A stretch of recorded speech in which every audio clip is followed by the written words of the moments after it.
Did you catch it? That courtroom stunner in the Casey Anthony trial this weekend. Yesterday, the judge suddenly adjourning court before it ever really even began, citing, quote, a legal issue. What could this surprise move mean for the trial? Joining me now, David Wohl, a defense attorney. David, always great to see you. All right. Good morning, Julie. Possible explanations for this inexplicable adjournment, if you will, run from a possible deal to fresh allegations of violations of a court order that expert witnesses must disclose the full substance of their testimony or face exclusion from the trial, something that Baez has done before. What do you think is really going on behind the scenes? Well, Julie, it's unlikely a plea deal because in the rare event that there's a plea deal in the middle of a death penalty trial, it's usually because a defendant has accepted life without parole as a punishment. And in this case, there's no chance, given the state of the evidence, that Casey Anthony is going to accept life without parole. Now, there's a couple of witness problems, and they could be big problems for the prosecution. Mr. Rodriguez, who was a defense witness, was about to testify as to forensic issues of the skeletal remains of Kaylee, and suddenly he got a call from his employer, the federal government, that said, basically, if you testify, you're fired. And the defense is saying it's possible, and possible is a key word here, that the prosecution contacted the employer, the federal government, and said, you know what?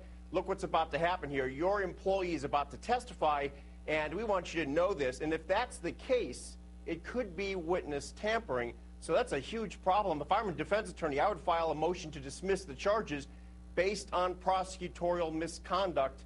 You know, and then there's the evidence regarding Mr. Cronk as well and his phone records. So, you know, they didn't disclose all of Cronk's phone records the full 5 months. Now, he's a man who found the skeletal remains. That could also be prosecutorial misconduct if there's exculpatory evidence in those phone records, and that's a big if. Speaking of Mr. Cronk, the guy who placed the phone call, called the cops, and then they were led to her skeletal remains. Cronk's cell phone records they want to look at within a 6-month span. Do you think that the defense is somehow going to try to prove that investigators at first thought that perhaps Cronk was not just an innocent bystander and that somehow he might have had some ill intentions? Yeah, well, here's the thing, is the prosecutor apparently turned over 1 month of those cell phone records from June to July of 2008.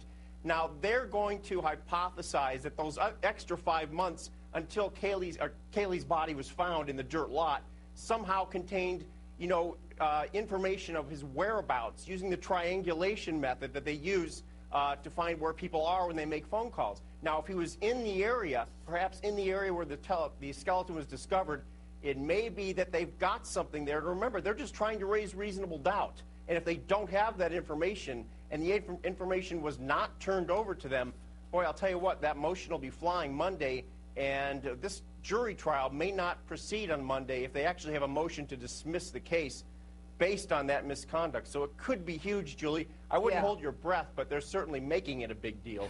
Let's talk about the defense's tactics. The defense lawyer, Jose Baez, he argues that Casey Anthony suffered sexual abuse by her father and her brother. And after sitting down with Geraldo Rivera, Baez revealed that he wanted the jury to know that Casey's parents actually feared that her brother Lee Anthony was Kaylee's father. And that's why they didn't want him involved in the baby's birth. Now listen to brother Lee Anthony's tearful testimony in court on Friday. I was just angry at everyone in general that they didn't want to include me, and didn't find it important enough to tell me. Now, in Baez's words, Lee blocked out his sister's pregnancy. Judge Perry then stopped that line of questioning, threw it out. But should the defense stop trying to present so much of the family's drama in court? Well, you know, they should use this because this is really bordering on irrelevant. I don't know exactly what they're trying to prove. My guess is they're trying to show the family keeps secrets. And if a family keeps secrets about a pregnancy, they're going to keep secrets about a dead baby as well. I don't think this is going to work. Do you think they're keeping a secret that Lee Anthony is the father of his sister's baby? No, I think that's absurd, and I think there would have been a paternity test at some point to prove that. If there was, and there may have been, that resolves the issue. But, you know, the problem is here, if they're going to prove this, Julie, about the issue of the sexual molest causing her state of mind that led to that 30 days of partying, Casey Anthony has to take the stand and testify about that. There's no other way to prove it to the jury in a credible way. So if they're going to do that, or to Casey spare will the get death up there and penalty talk if about she's it. convicted. All right, David Wohl, that's all the Exactly. time we have, but thank you so much, David, for coming on. Great to see you, Julie. Well, now to the economy. Despite the up and downs this year, the Dow has held fairly firm, at least until recently, you know. It's been slow.